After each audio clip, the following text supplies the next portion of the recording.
Hey, what's up, y'all? Welcome to the video. If you have never seen my channel or me before, my name is Tavian. This is going to be a lot different than other videos that I currently have posted on my channel, but I felt really led to start this series, and I'm really excited to kind of share and unpack some of the things that I feel like the Lord has put on my heart to share. For context, this whole series is really going to be about kind of navigating the space between like faith and sexuality. Something that I feel like is not talked about nearly as enough as it should be, I guess. And I know it's really polarizing. It can be very controversial, and there's a lot of different things that kind of take place there. But yeah, that's what this series is going to kind of be about, hitting on some of the things that kind of come up at that crossroads. I promoted this a little bit on my Instagram, and that was pretty much was all the promo that I decided to do.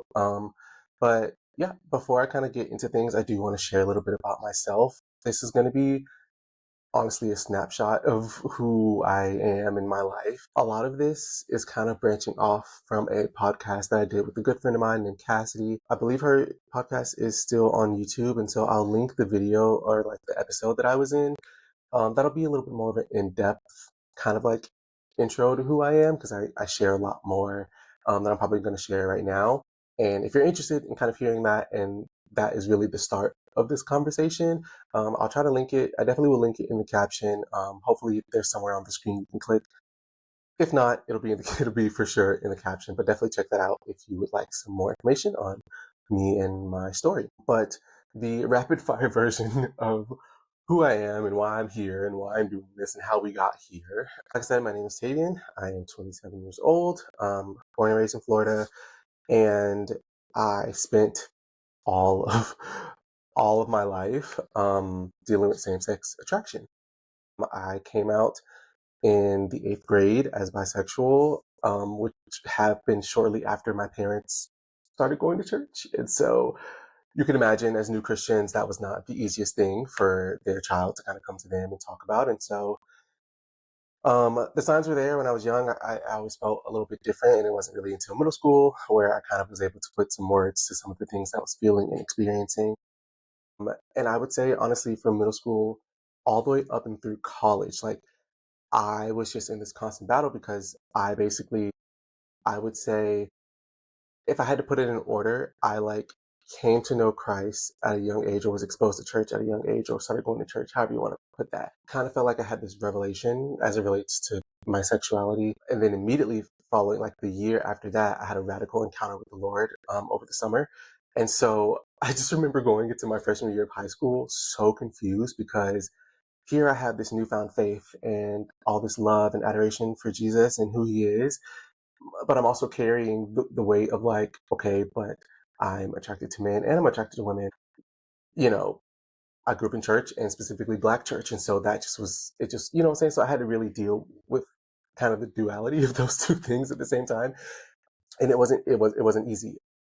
I literally felt like Hannah Montana, but not in a good way, because I was so like, I was one person on Sunday, and then Monday through Saturday, I was a totally different person. Or, you know, I would go to school and I would be one way, and then I would come home to my family and I'd be a different person. And so it was a really hard thing to navigate. And I remember having so many questions, and I remember just feeling like just a roller coaster of emotions, because I'm like, God, what am I supposed to do with these feelings? You know, you're telling me that you love me, and you tell me all these things, but then I'm feeling, you know, I'm feeling convicted, and I'm wrestling. And so there were a lot of days where I felt like, God, I can't do this. Like, I'm sorry, I'm gonna have to just be queer, and you're gonna have to deal with it.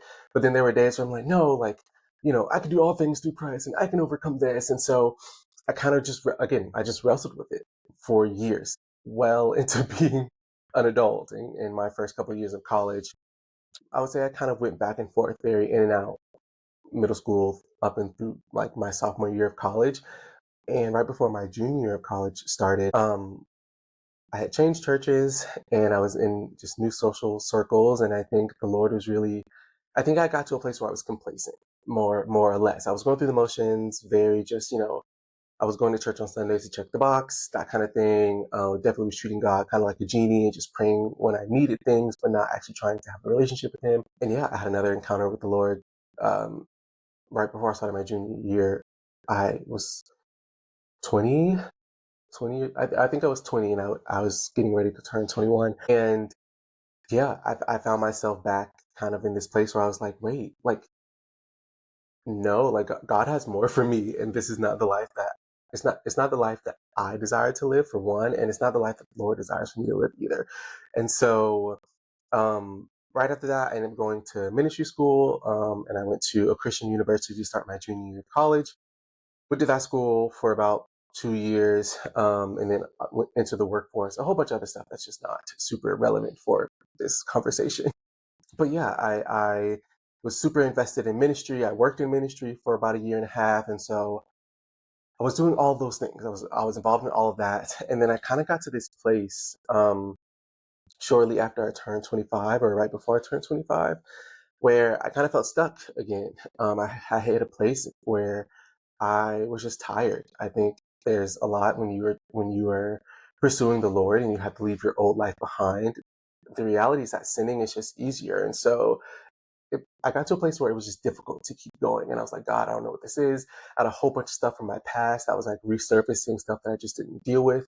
And so I took about a year of just figuring things out. I wasn't like super distant from the Lord, but like I just really gave myself the space and the time to be like, okay, wait, like this is the life that I gave up. Like not that I needed to do this or that I recommend it for anybody, but I more or less was like, let me just make sure that that old life isn't what I want. Let me be like so sure that that's not what I want. And so I kind of went back. I went back, for a short period of time.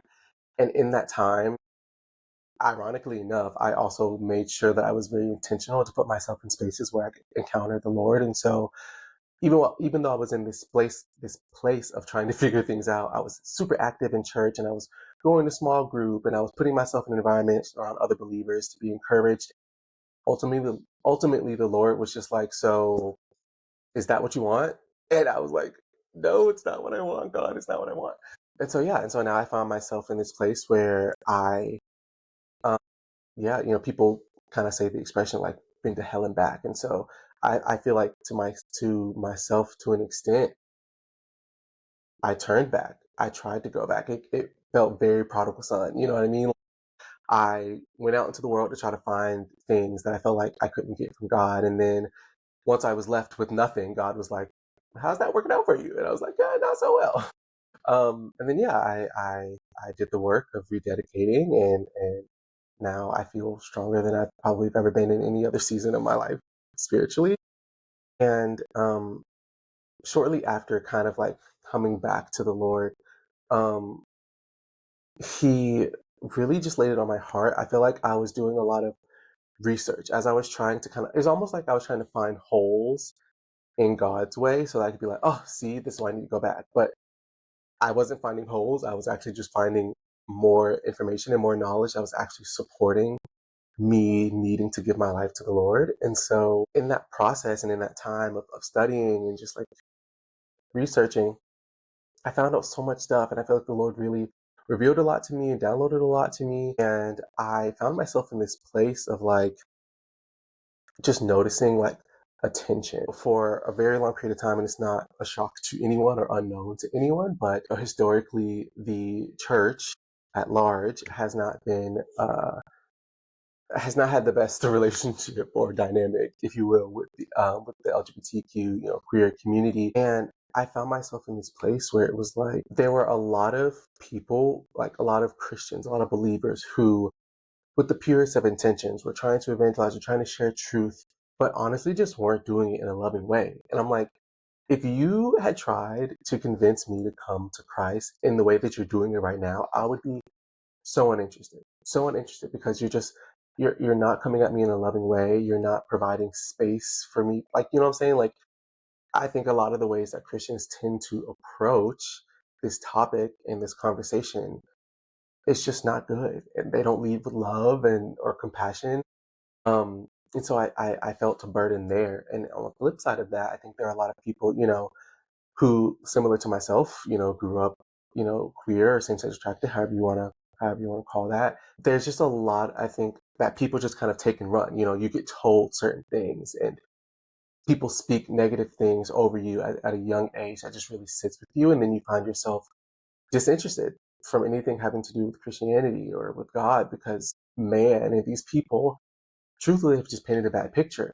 And so there's a misinformation that then happens on that side as well, where they're believing, like, people in that community are believing things that just aren't spiritually or biblical, like truth.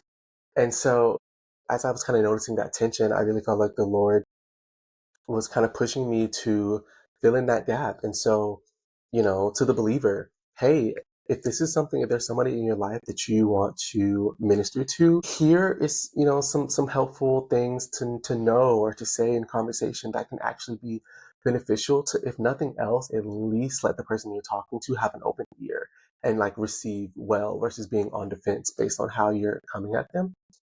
And then for the person in the queer community who feels hated by the church or maybe even hated by God, like, hey, the Lord does love you.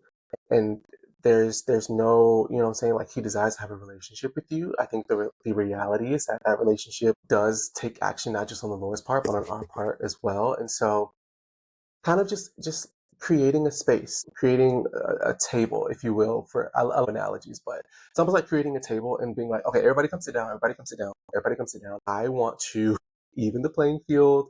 There's some things that you got wrong that you might not understand fully, and I really want to help you. There's things you don't have right that I really want to help you as well. And I'm hoping, you know, creating that space will just lead to, a lot of good in the future. And I think I want to kind of pivot there a little bit to just really speak to my heart for this. I want to be very clear. If anyone is watching this and you're queer, this is not an active rebuke. This is not hate. This is not me discriminating with you. This is not me trying to say that you don't have access to the Lord. I'm not saying any of those things. In fact, right where you are right now today, right now where you are today, the Lord loves you so much, genuinely so much and so deeply. And so the last thing that I want to do is to try to unintentionally communicate that there's no room for you at the Lord's table. Nothing could be further from the truth. I just really genuinely want to create a space, like, again, I just feel like that there is just some misinformation on both sides of the field, right? Genuinely just trying to create a space where, if nothing else, you can look at the opposing side and be like, I see where you're coming from. Even if you don't agree, at least having the knowledge and the perspective of understanding. And I think a lot can really come from that. And so my heart for this and my heart for the videos to follow is just that, the believer would walk away feeling, equipped, encouraged, and, um, feeling like they kind of have a better perspective on how to minister and how to minister well, specifically to the queer community, but maybe just in general. And then also, my heart, my goal, I feel like, is for members of the queer community. I just want you to continue to, like, pursue the Lord and, like, and allow him to meet you however that happens and walk with you. And I hope that some of the things that I talk about, if nothing else, just widen your perspective. My goal here is not conversion. My goal here is not inherently, trying to make you Christian if you weren't Christian before you watch this. I simply want to just provide information, and hopefully that information um, can inform, decisions on how you decide to live your life and how you decide to move forward. And so with that being said, thank you so much for watching this video. I do want to say and want to share, in the next video, I will be talking about attraction and action. Yeah, I'm really, really, really excited. In short, as a little preview, shocker for anyone who might not know, being attracted to the same sex is not sin. Being attracted to the same sex is not sin. And you know what? Don't even worry about that right now. We're going to unpack all of that in the next video. But yeah, thank you so much for watching. I hope you enjoyed it. I hope that you are excited the way I'm excited about where this is going to go. Feel free to share this to your friends or to whomever. And I genuinely just hope that this sparks a lot of really good, fruitful conversation. And until the next time, I'll see you in the next video.